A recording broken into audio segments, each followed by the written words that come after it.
Welcome back to Let's Read A Christmas Carol by Charles Dickens, narrated by boardgamergirl. Stave 3, the second of the three spirits. Awaking in the middle of a prodigiously tough snore, and sitting up in bed to get his thoughts together, Scrooge had no occasion to be told that the bell was again upon the stroke of 1. He felt that he was restored to consciousness in the right nick of time, for the especial purpose of holding a conference with the second messenger dispatched to him through Jacob Marley's intervention.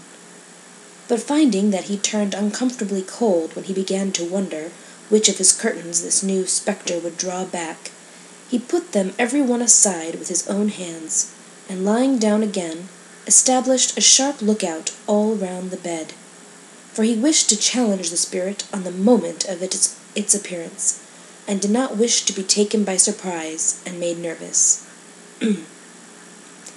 Gentlemen of the free and easy sort, who plume themselves on being acquainted with a move or two, and being usually equal to the time of day, express the wide range of their capacity for adventure by observing that they are good for anything from pitch and toss to manslaughter, between which opposite extremes, no doubt, there lies a tolerably wide and comprehensive range of subjects.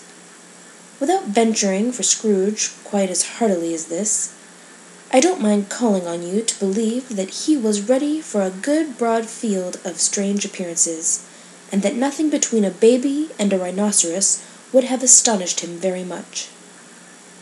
Now, being prepared for almost anything, he was not by any means prepared for nothing, and consequently, when the bell struck 1, and no shape appeared, he was taken with a violent fit of trembling. 5 minutes, 10 minutes, a quarter of an hour went by, yet nothing came. All this time he lay upon his bed, the very core and centre of a blaze of ruddy light, which streamed upon it when the clock proclaimed the hour, and which, being only light, was more alarming than a dozen ghosts, as he was powerless to make out what it meant, or would be at, and was sometimes apprehensive that he might be at the very moment an interesting case of spontaneous combustion, without having the consolation of knowing it. At last, however, he began to think, as you or I would have thought at first, for it is always the person not in the predicament who knows what ought to have been done in it, and would unquestionably have done it too. At last, I say, he began to think that the source and secret of this ghostly light might be in the adjoining room, from whence, on further tracing it, it seemed to shine. This idea taking full possession of his mind, he got up softly and shuffled in his slippers to the door. The moment Scrooge's hand was on the lock, a strange voice called him by his name and bade him enter. He obeyed. It was his own room. There was no doubt about that. But it had undergone a surprising transformation. The walls and ceiling were so hung with living green that it looked a perfect grove, from every part of which bright gleaming berries glistened. The leaves of crisp holly, mistletoe, and ivy reflected back the light as if so many little mirrors had been scattered there, and such a mighty blaze went roaring up the chimney as that dull petrification of a hearth had never known in Scrooge's time, or Marley's, or for many and many a winter season gone. Heaped up on the floor, to form a kind of throne, were turkeys, geese, game, poultry, brawn, great joints of meat, sucking pigs, long wreaths of sausages, mince pies, plum puddings, barrels of oysters, red-hot chestnuts, cherry-cheeked apples, juicy oranges, luscious pears, immense twelfth cakes, and seething bowls of punch that made the chamber dim with their delicious steam. In easy state upon this couch there sat a jolly giant, glorious to see, who bore a glowing torch in shape not unlike Plenty's horn, and held it up, high up, to shed its light on Scrooge as he came peeping round the corner. "Come in!" exclaimed the ghost. Come in and know me better, man." Scrooge entered timidly, and hung his head before this spirit. He was not the dogged Scrooge he had been, and though the spirit's eyes were clear and kind, he did not like to meet them. "I am the ghost of Christmas Present," said the spirit. "Look upon me." Scrooge reverently did so. It was clothed in one simple green robe, or mantle, bordered with white fur. This garment hung so loosely on the figure that its capacious breast was bare, as if disdaining to be warded or concealed by any artifice. Its feet, observable beneath the ample folds of the garment, were also bare, and on its head it wore no other covering than a holly wreath, set here and there with shining icicles. Its dark brown curls were long and free as its genial face, its sparkling eye, its open hand, its cheery voice, its unconstrained demeanor, and its joyful air. Girded round its middle was an antique scabbard, but no sword was in it, and the ancient sheath was eaten up with rust. "You have never seen the like of me before," exclaimed the spirit. "Never," Scrooge made an answer to it. "Have never walked forth with the younger members of my family?" "Meaning, for I am very young, my elder brothers born in these later years," pursued the phantom. "I don't think I have," said Scrooge. "I am afraid I have not. Have you had many brothers, spirit?" "More than 1,800, said the ghost. "A tremendous family to provide for," muttered Scrooge. The ghost of Christmas Present rose. "Spirit," said Scrooge submissively, "conduct me where you will. I went forth last night on compulsion, and I learnt a lesson which is working now. Tonight, if you have aught to teach me, let me profit by it. Touch my robe." Scrooge did as he was told, and held it fast. Holly, mistletoe, red berries, ivy, turkeys, geese, game, poultry, brawn, meat, pigs, sausages, oysters, pies, puddings, fruit, and punch all vanished instantly.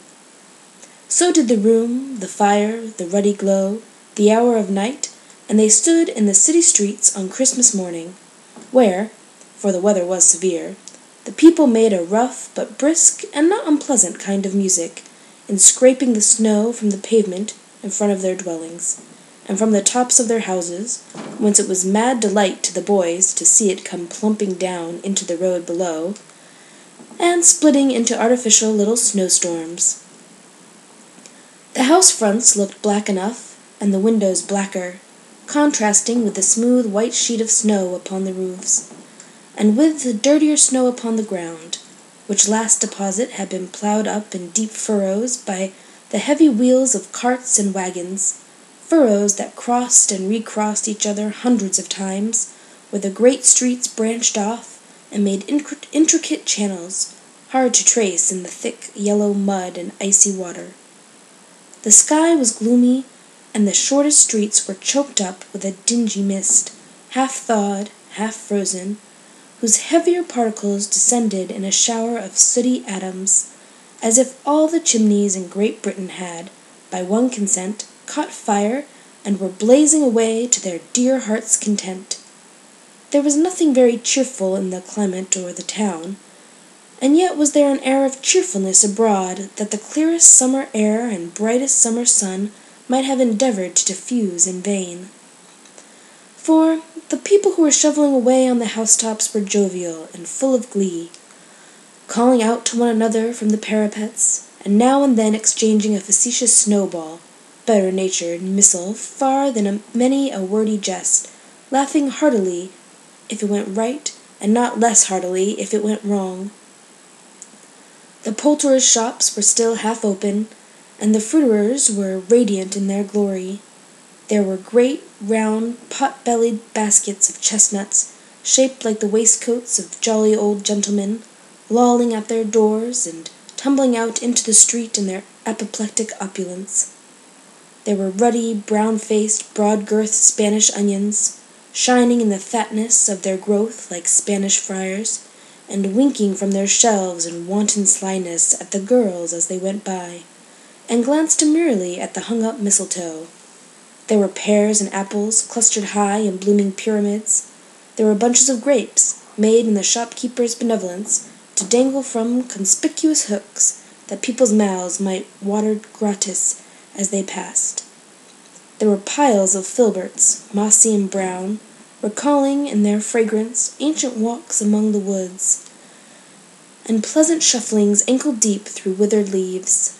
There were Norfolk biffins, squat and swarthy, setting off the yellow of the oranges and lemons, and in the great compactness of their juicy persons, urgently entreating and beseeching to be carried home in paper bags and eaten after dinner. The very gold and silver fish, set forth among these choice fruits in a bowl, though members of a dull and stagnant-blooded race, appeared to know that there was something going on, and, to a fish, went gasping round and round their little world in slow and passionless excitement. The grocers, oh, the grocers, nearly closed, with perhaps 2 shutters down, or 1, but through those gaps such glimpses! It was not alone that the scales descending on the counter made a merry sound, or that the twine and roller parted company so briskly, or that the canisters were rattled up and down like juggling tricks, or even that the blended scents of tea and coffee were so grateful to the nose, or even that the raisins were so plentiful and rare, the almonds so extremely white, the sticks of cinnamon so long and straight, the other spices so delicious, the candied fruits so caked and spotted with molten sugar as to make the coldest lookers-on feel faint and subsequently bilious.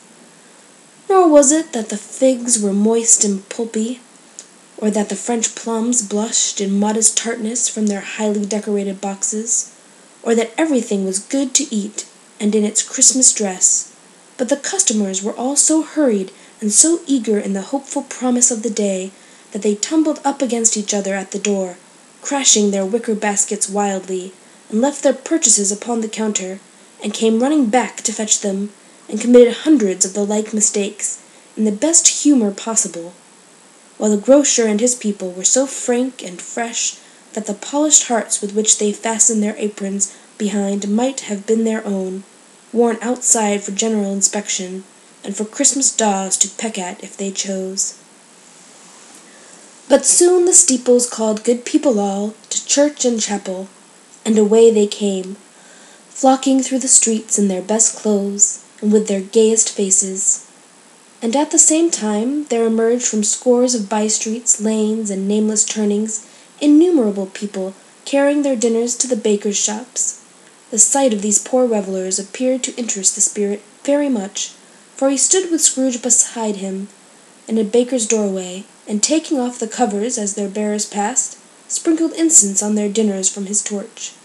And it was a very uncommon kind of torch, for once or twice, when there were angry words between some dinner-carriers who had jostled each other, he shed a few drops of water on them from it, and their good humour was restored directly, for they said it was a shame to quarrel upon Christmas Day, and so it was. God love it, so it was.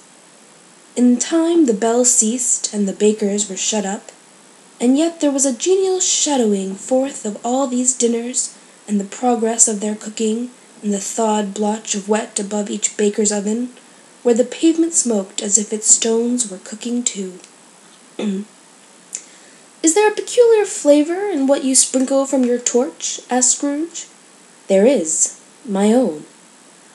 "Would it apply to any kind of dinner on this day?" asked Scrooge. "To any kindly given. To a poor one most." "Why to a poor one most?" asked Scrooge.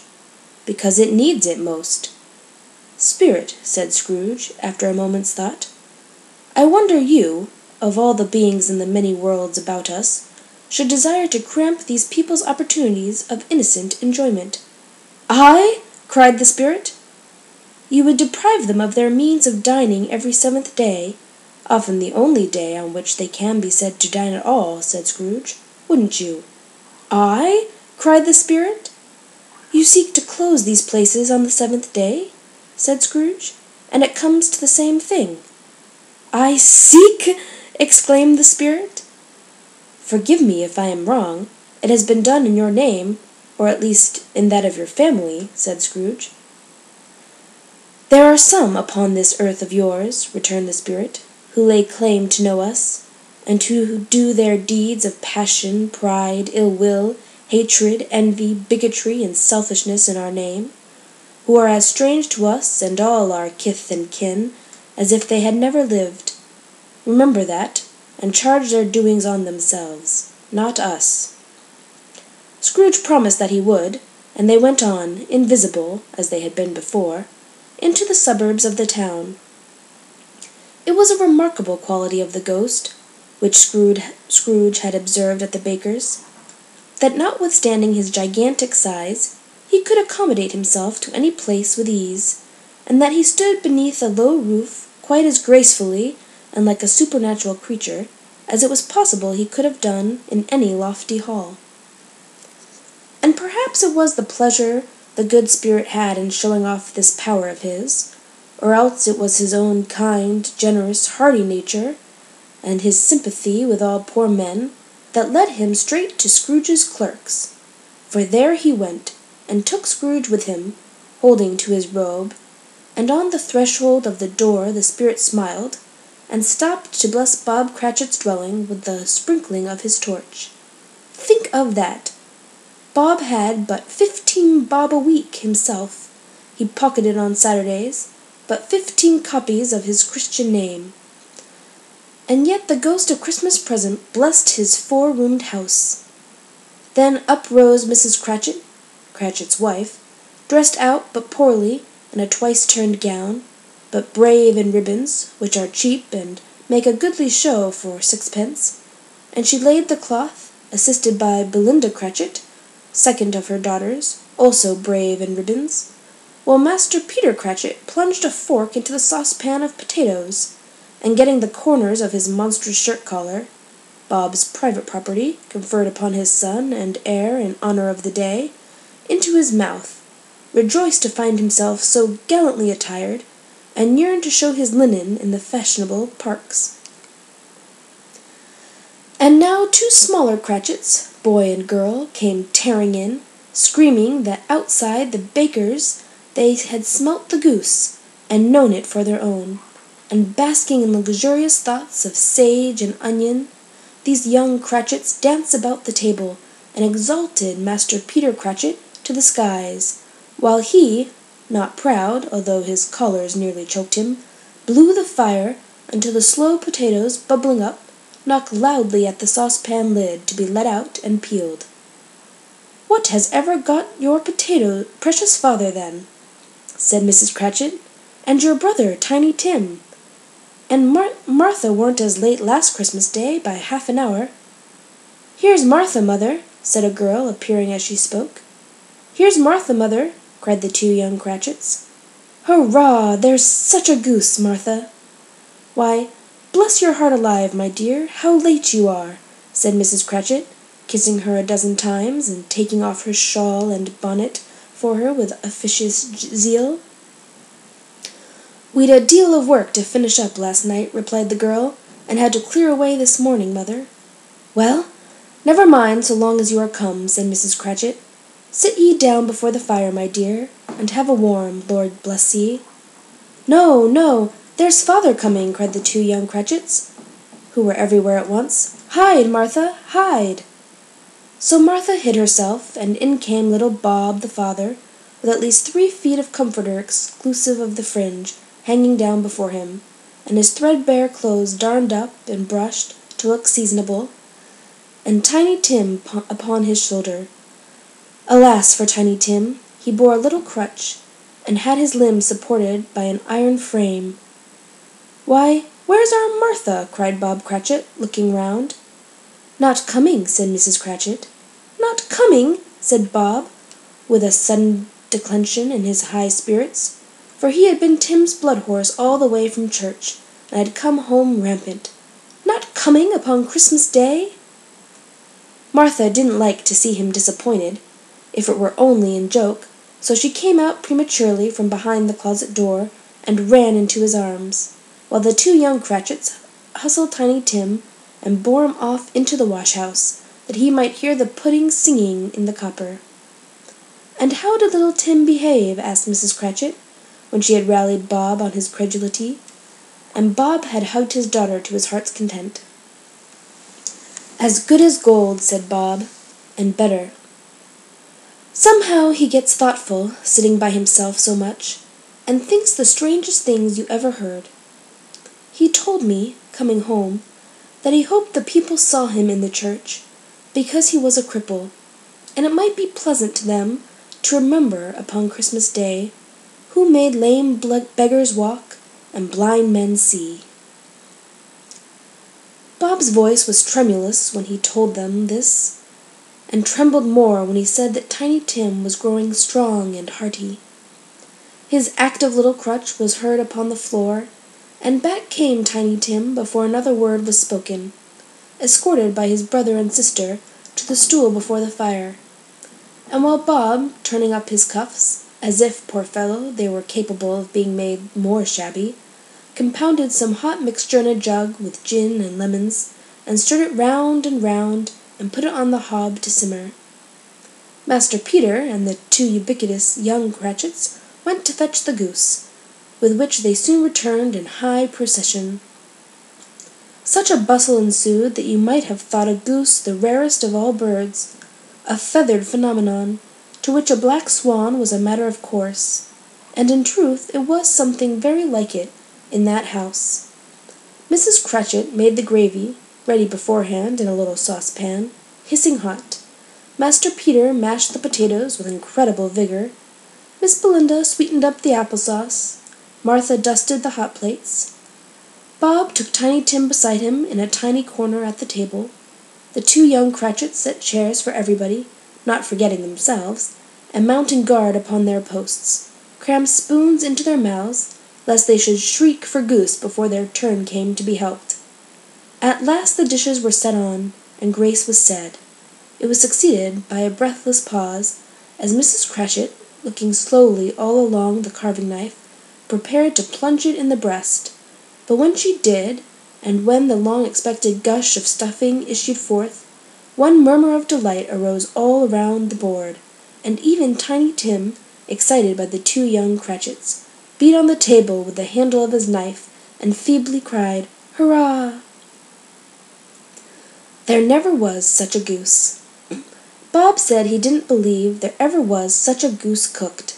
Its tenderness and flavor, size and cheapness, were the themes of universal admiration. Eked out by applesauce and mashed potatoes, it was a sufficient dinner for the whole family. Indeed, as Mrs. Cratchit said with great delight, surveying one small atom of a bone upon the dish, they hadn't ate it all at last, yet every one had had enough, and the youngest Cratchits in particular were steeped in sage and onion to the eyebrows. But now, the plates being changed by Miss Belinda, Mrs. Cratchit left the room alone, too nervous to bear witnesses, to take the pudding up and bring it in. Suppose it should not be done enough? Suppose it should break in turning out? Suppose somebody should have got over the wall of the backyard and stolen it while they were merry with the goose? A supposition at which the two young Cratchits became livid. All sorts of horrors were supposed. Hallo! A great deal of steam! The pudding was out of the copper. A smell like a washing day. That was the cloth. A smell like an eating-house and a pastry-cook's next door to each other, with a laundress's next door to that. That was the pudding. In half a minute Mrs. Cratchit entered, flushed but smiling proudly, with the pudding, like a speckled cannon-ball, so hard and firm, blazing in half a quartern of ignited brandy, and bedight with the Christmas holly stuck into the top. "Oh, a wonderful pudding," Bob Cratchit said, and calmly, too, that he regarded it as the greatest success achieved by Mrs. Cratchit since their marriage. Mrs. Cratchit said that now the weight was off her mind, she would confess she had had her doubts about the quantity of flour. Everybody had something to say about it, but nobody said or thought it was at all a small pudding for a large family. It would have been flat heresy to do so. Any Cratchit would have blushed to hint at such a thing. At last the dinner was all done. The cloth was cleared, the hearth swept, and the fire made up.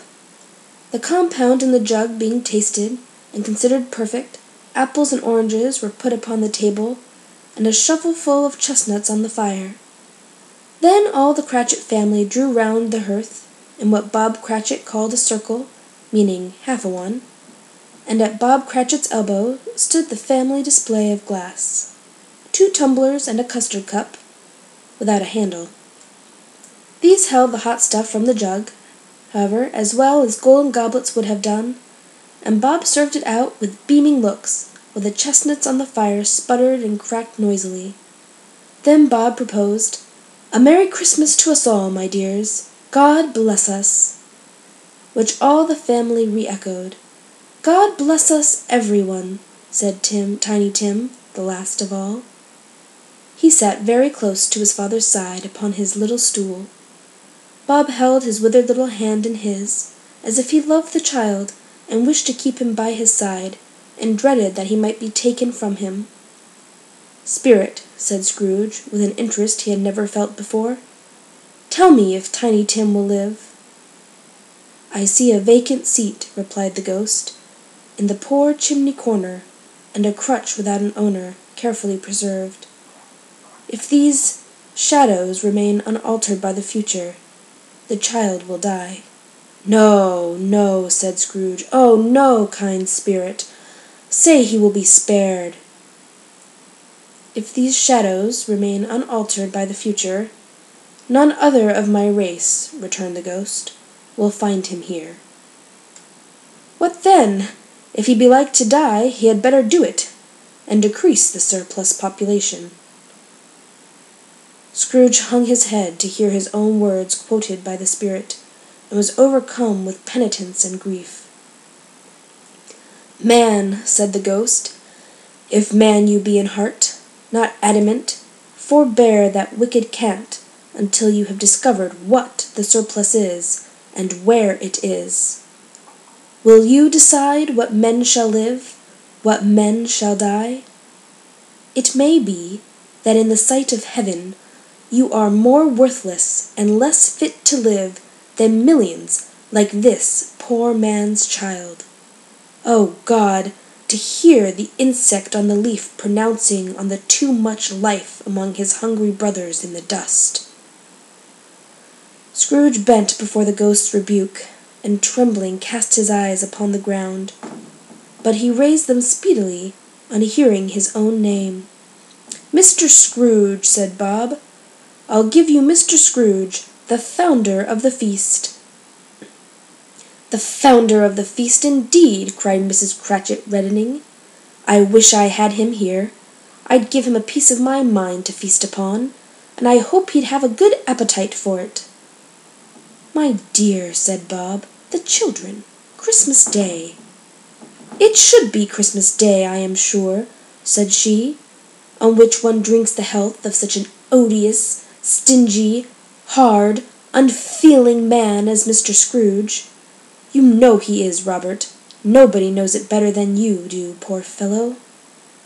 "My dear," was Bob's mild answer, "Christmas Day." "I'll drink his health for your sake, and the day's," said Mrs. Cratchit, "not for his. Long life to him, a Merry Christmas, and a Happy New Year. He'll be very merry and very happy, I have no doubt." The children drank the toast after her. It was the first of their proceedings with which had no heartiness. Tiny Tim drank it last of all, but he didn't care 2 pence for it. Scrooge was the ogre of the family. The mention of his name cast a dark shadow on the party, which was not dispelled for full 5 minutes. After it had passed away, they were 10 times merrier than before, from the mere relief of Scrooge the baleful being done with. Bob Cratchit told them how he had a situation in his eye for Master Peter, which would bring in, if obtained, full 5 and 6 pence weekly. The 2 young Cratchits laughed tremendously at the idea of Peter's being a man of business, and Peter himself looked thoughtfully at the fire from between his collars, as if he were deliberating what particular investments he should favor when he came into the receipt of that bewildering income. Martha, who was a poor apprentice at a milliner's, then told them what kind of work she had to do, and how many hours she worked at a stretch, and how she meant to lie abed tomorrow morning for a good long rest, tomorrow being a holiday she passed at home. Also how she had seen a countess and a lord some days before, and how the lord was much about as tall as Peter, at which Peter pulled up his collar so high that you couldn't have seen his head if you had been there. All this time the chestnuts and the jug went round, and by they had a song about a lost child travelling in the snow, from Tiny Tim, who had a plaintive little voice, and sang it very well indeed. There was nothing of high mark in this. They were not a handsome family. They were not well dressed. Their shoes were far from being waterproof. Their clothes were scanty, and Peter might have known, and very likely did, the inside of a pawnbroker's. But they were happy, grateful, pleased with one another, and contented with the time. And when they faded and looked happier yet in the bright sprinklings of the spirit's torch at parting, Scrooge had his eye upon them, and especially on Tiny Tim, until the last. By this time it was getting dark, and snowing pretty heavily, and as Scrooge and the spirit went along the streets, the brightness of the roaring fires in kitchens, parlors, and all sorts of rooms was wonderful. Here the flickering of the blaze showed preparations for a cozy dinner, with hot plates baking through and through before the fire, and deep red curtains ready to be drawn to shut out the cold and darkness. There all the children of the house were running out into the snow to meet their married sisters, brothers, cousins, uncles, aunts, and be the first to greet them. Here again were shadows on the window blind of guests assembling, and there a group of handsome girls, all hooded and fur-booted, and all chattering at once, tripped lightly off to some near neighbor's house, where woe upon the single man who saw them enter, artful witches well they knew it, in a glow. But if you had judged from their numbers of people on their way to friendly gatherings, you might have thought that no one was at home to give them welcome when they got there. Instead of every house expecting company and piling up its fires half chimney high, blessings on it, how the ghost exulted! How it bared its breadth of breast, and opened its capacious palm, and floated on, outpouring with a generous hand its bright and harmless mirth on everything within its reach. The very lamplighter who ran on before, dotting the dusky street with specks of light, and who was dressed to spend the evening somewhere, laughed out loudly as the spirit passed, though little kenned the lamplighter that he had any company but Christmas. And now, without a word of warning from the ghost, they stood upon a bleak and desert moor, where monstrous masses of rude stone were cast about, as though it were the burial-place of giants, and water spread itself wheresoever it listed, or would have done so, but for the frost that held it prisoner, and nothing grew but moss and furze and coarse rank grass. Down in the west the setting sun had left a streak of fiery red, which glared upon the desolation for an instant like a sullen eye, and frowning lower, lower yet, was lost in the thick gloom of darkest night. "What place is this?" asked Scrooge. "A place where miners live, who labor in the bowels of the earth," returned the spirit. "But they know me. See!" A light shone from the window of a hut, and swiftly they advanced towards it. Passing through the wall of mud and stone, they found a cheerful company assembled round a glowing fire, an old man and woman, with their children and their children's children, and another generation beyond that, all decked out gaily in their holiday attire. The old man, in a voice that seldom rose above the howling of the wind upon the barren waste, was singing them a Christmas song. It had been a very old song when he was a boy, and from time to time they all joined in the chorus. So surely as they raised their voices, the old man got quite blithe and loud, and so surely as they stopped, his vigor sank again. The spirit did not tarry here, but bade Scrooge hold his robe, and passing on above the moor, sped whither, not to see, to see. To Scrooge's horror, looking back, he saw the last of the land, a frightful range of rocks behind them, and his ears were deafening by the thunder of water, as it rolled and roared, and raged among the dreadful caverns it had worn, and fiercely it tried to undermine the earth. Built upon a dismal reef of sunken rocks, some league or so from shore, on which the waters chafed and dashed the wild year through, there stood a solitary lighthouse. Great heaps of seaweed clung to its base, and storm birds, born of the wind, one might suppose, as seaweed of the water, rose and fell about it, like the waves they skimmed. But even here 2 men who watched the light had made a fire, that through the loophole in the thick stone wall shed out a ray of brightness on the awful sea. Joining their horny hands over the rough table at which they sat, they wished each other Merry Christmas in their can of grog, and one of them, the elder too, with his face all damaged and scarred with hard weather, as the figurehead of an old ship might be, struck up a sturdy song that was like a gale in itself. Again the ghost sped on, above the black and heaving sea, on, until, being far away, as he told Scrooge, from any shore, they lighted on a ship. They stood beside the helmsman at the wheel, the lookout in the bow, the officers who had the watch, dark, ghostly figures in their several stations, but every man among them hummed a Christmas tune, or had a Christmas thought, or spoke below his breath to his companion of some bygone Christmas day, with homeward hopes belonging to it. And every man on board, waking or sleeping, good or bad, had had a kinder word for another on that day than on any other day in the year, and had shared to some extent in its festivities, and had remembered those he cared for at a distance, and had known that they delighted to remember him. It was a great surprise to Scrooge, while listening to the moaning of the wind, and thinking what a solemn thing it was to move on through the lonely darkness over an unknown abyss, whose depths were secrets as profound as death.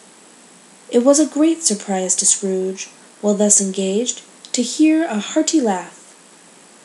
It was a much greater surprise to Scrooge to recognize it as his own nephew's, and to find himself in a bright, dry, gleaming room, with the Spirit standing smiling by his side, and looking at that same nephew with approving affability. "Ha, ha!" laughed Scrooge's nephew. "Ha, ha, ha! If you should happen, by any unlikely chance, to know a man more blessed in a laugh than Scrooge's nephew, all I can say is, I should like to know him too. Introduce him to me, and I'll cultivate his acquaintance." It is a fair, even-handed, noble adjustment of things, that while there is infection and disease and sorrow, there is nothing in the world so irresistibly contagious as laughter and good humor. When Scrooge's nephew laughed in this way, holding his sides, rolling his head, and twisting his face into the most extravagant contortions, Scrooge's niece, by marriage, laughed as heartily as he, and their assembled friends, being not a bit behindhand, roared out lustily, "Ha, ha, ha!" "He said that Christmas was a humbug, as I live," cried Scrooge's nephew. "He believed it, too." "More shame for him, Fred," said Scrooge's niece indignantly. "Bless those women. They never do anything by halves. They are always in earnest." She was very pretty, exceedingly pretty, with a dimpled, surprised-looking, capital face, a ripe little mouth that seemed made to be kissed, as no doubt it was, all kinds of good little dots about her chin that melted into one another when she laughed, and the sunniest pair of eyes you ever saw in any little creature's head. Although she was what you would have called provoking, you know, but satisfactory too. Oh, perfectly satisfactory. "He's a comical old fellow," said Scrooge's nephew. "That's the truth, and not so unpleasant as he might be. However, his offences carry their own punishment, and I have nothing to say against him." "I'm sure he is very rich, Fred," hinted Scrooge's niece. At least you always tell me so." "What of that, my dear?" said Scrooge's nephew. "His wealth is of no use to him. He don't do any good with it. He don't make himself comfortable with it. He hasn't the satisfaction of thinking, ha, that he is ever going to benefit us with it." "I have no patience with him," observed Scrooge's niece. Scrooge's niece's sisters, and all the other ladies, expressed the same opinion. "Oh, I have," said Scrooge's nephew. "I am sorry for him. I couldn't be angry with him if I tried. Who suffers by his ill whims? Himself, always. Here, he takes it in his head to dislike us, and won't come and dine with us. What's the consequence? He don't lose much of a dinner." "Indeed, I think he loses a very good dinner," interrupted Scrooge's niece. Everybody else said the same, and they must be allowed to have been competent judges, because they had just had dinner, and, with the dessert upon the table, were clustered round the fire by lamplight. "Well, I'm very glad to hear it," said Scrooge's nephew, "because I haven't great faith in these young housekeepers. What do you say, Tupper?" Tupper had clearly got his eye upon one of Scrooge's niece's sisters, for he answered that a bachelor was a wretched outcast who had no right to express an opinion on the subject. Whereat Scrooge's niece's sister, the plump one with the lace tucker, not the one with the roses, blushed. "Do go on, Fred," said Scrooge's niece, clapping her hands. "He never finishes what he begins to say. He is such a ridiculous fellow." Scrooge's nephew revelled in another laugh, and as it was impossible to keep the infection off, though the plump sister tried hard to do it with aromatic vinegar, his example was unanimously followed.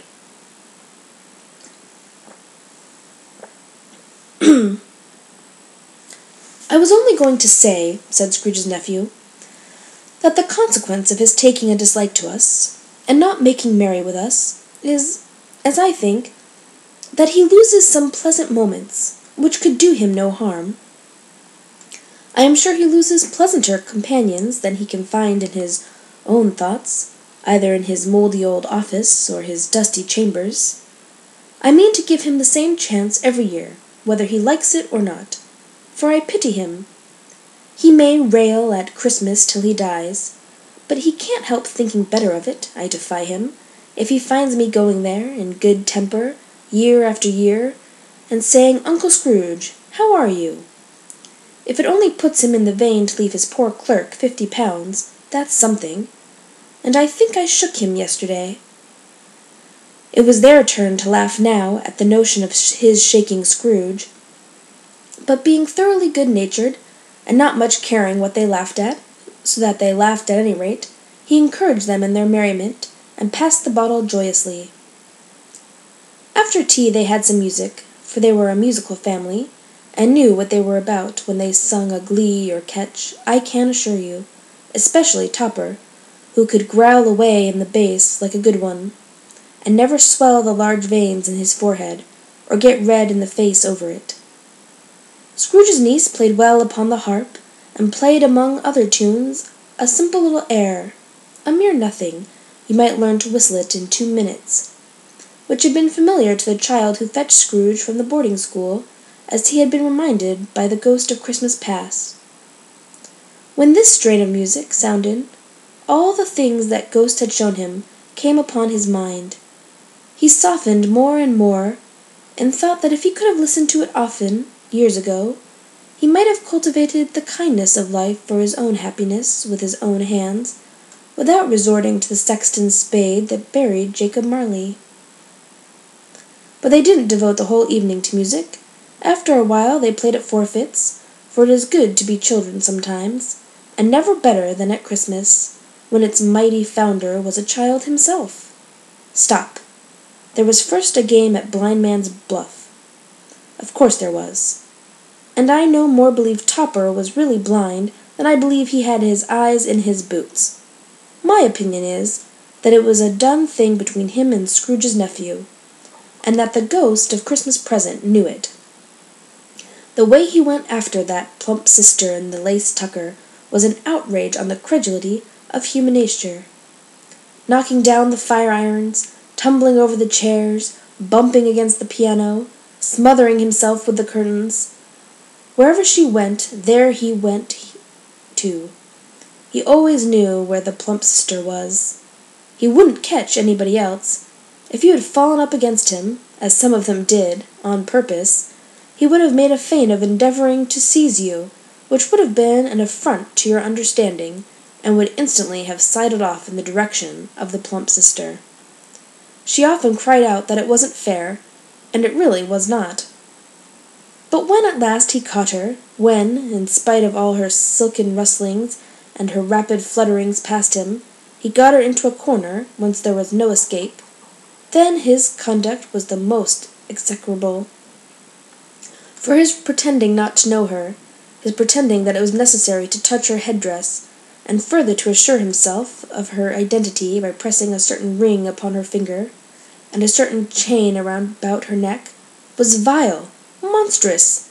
No doubt she told him her opinion of it, when, another blind man being in office, they were so very confidential together, behind the curtains. Scrooge's niece was not one of the blind man's buff party, but was made comfortable with a large chair and a footstool in a snug corner, where the ghost and Scrooge were close behind her. But she joined in the forfeits, and loved her love to admiration with all the letters of the alphabet. Likewise, at the game of how, when, and where, she was very great, and to the secret joy of Scrooge's nephew, beat her sisters hollow, though they were sharp girls too, as Topper could have told you. There might have been 20 people there, young and old, but they all played, and so did Scrooge, for wholly forgetting in the interest he had in what was going on, that his voice made no sound in their ears, he sometimes came out with his guess quite loud, and very often guessed quite right too, for the sharpest needle, best Whitechapel, warranted not to cut in the eye, was not sharper than Scrooge, blunt as he took it in his head to be. The ghost was greatly pleased to find him in this mood, and looked upon him with such favour that he begged like a boy to be allowed to stay until the guests departed. But this, the spirit said, could not be done. "Here is a new game," said Scrooge. "1 half-hour, spirit. Only one." It was a game called Yes and No, where Scrooge's nephew had to think of something, and the rest must find out what. He only answering to their questions yes or no, as the case was. The brisk fire of questioning to which he was exposed elicited from him that he was thinking of an animal, a live animal, rather a disagreeable animal, a savage animal, an animal that growled and grunted sometimes, and talked sometimes, and lived in London, and walked about the streets, and wasn't made a show of, and wasn't led by anybody, and didn't live in a menagerie, and was never killed in a market, and was not a horse or an ass, a cow or a bull or a tiger or a dog, or a pig or a cat or a bear. At every fresh question that was put to him, this nephew burst into a fresh roar of laughter, and was so inexpressibly tickled that he was obliged to get up off the sofa and stamp. At last the plump sister, falling into a similar state, cried out, "I have found it out! I know what it is, Fred! I know what it is!" "What is it?" cried Fred. "It's your Uncle Scrooge!" Which it certainly was. Admiration was the universal sentiment, though some objected that the reply to "Is it a bear?" ought to have been yes, inasmuch as an answer in the negative was sufficient to have diverted their thoughts from Mr. Scrooge, supposing they had ever had any tendency that way. "He has given us plenty of merriment, I am sure," said Fred, "and it would be ungrateful not to drink his health. Here is a glass of mulled wine ready to our hand at the moment, and I say, Uncle Scrooge!" "Well, Uncle Scrooge!" they cried. "A Merry Christmas and a Happy New Year to the old man, whatever he is," said Scrooge's nephew. "He wouldn't take it from me, but may he have it, nevertheless. Uncle Scrooge!" Uncle Scrooge had imperceptibly become so gay and light of heart that he would have pledged the unconscious company in return, and thanked them in an inaudible speech, if the ghost had given him time. But the whole scene passed off in the breath of the last words spoken by his nephew, and he and the spirit were again upon their travels. Much they saw, and far they went, and many homes they visited, but always with a happy end. The spirit stood beside sick beds, and they were cheerful, on foreign lands, and they were close at home, by struggling men, and they were patient in their greater hope, by poverty, and it was rich. In almshouse, hospital, and jail, in misery's every refuge, where vain man in his little brief authority had not made fast the door and barred the spirit out, he left his blessing, and taught Scrooge his precepts. It was a long night, if it were only a night, but Scrooge had his doubts of this, because the Christmas holidays appeared to be condensed into the spaces of time they passed together. It was strange, too, that while Scrooge remained unaltered in his outward form, the ghost grew older, clearly older. Scrooge had observed this change, but never spoke of it until they left a children's 12th night party, when, looking at the spirit as they stood together in an open place, he noticed that its hair was gray. "Are spirits' lives so short?" asked Scrooge. "My life upon this globe is very brief," replied the ghost. "It ends tonight." "Tonight!" cried Scrooge. "Tonight, at midnight. Hark! The time is drawing near." The chimes were ringing the 11:75 at that moment. "Forgive me if I am not justified in what I ask," said Scrooge, looking intently at the spirit's robe, "but I see something strange, and not belonging to yourself, protruding from your skirts.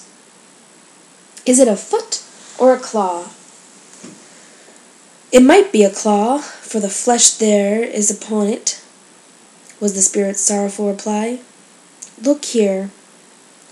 From the foldings of its robe it brought 2 children, wretched, abject, frightful, hideous, miserable. They knelt down at its feet, and clung upon the outside of its garment. "Oh, man, look here! Look down here!" exclaimed the ghost. They were a boy and girl, yellow, meagre, ragged, scowling, wolfish, but prostrate, too, in their humility, where graceful youth should have filled their features out, and touched them with its freshest tints. A stale and shriveled hand, like that of age, and pinched and twisted them, and pulled them into shreds. Where angels might have sat enthroned, devils lurked and glared out menacing. No change, no degradation, no perversion of humanity in any grade, through all the mysteries of wonderful creation, has monsters half so horrible and dread. Scrooge started back, appalled. Having them shown to him in this way, he tried to say they were fine children, but the words choked themselves, rather than be parties to a lie of such enormous magnitude. "Spirit, are they yours?" Scrooge could say no more. "They are man's," said the spirit, looking down upon them, "and they cling to me, appealing from their fathers. This boy is ignorance, this girl is want. Beware them both, and all of their degree, but most of all beware this boy, for on his brow I see that written which is doom, unless the writing be erased. Deny it," cried the spirit, stretching out its hand towards the city. Slander those who tell it ye. Admit it for your factious purposes, and make it worse, and bide the end. "Have they no refuge, no resource?" cried Scrooge. "Are there no prisons?" said the spirit, turning on him for the last time with his own words. "Are there no workhouses?" The bell struck 12. Scrooge looked about him for the ghost, and saw it not.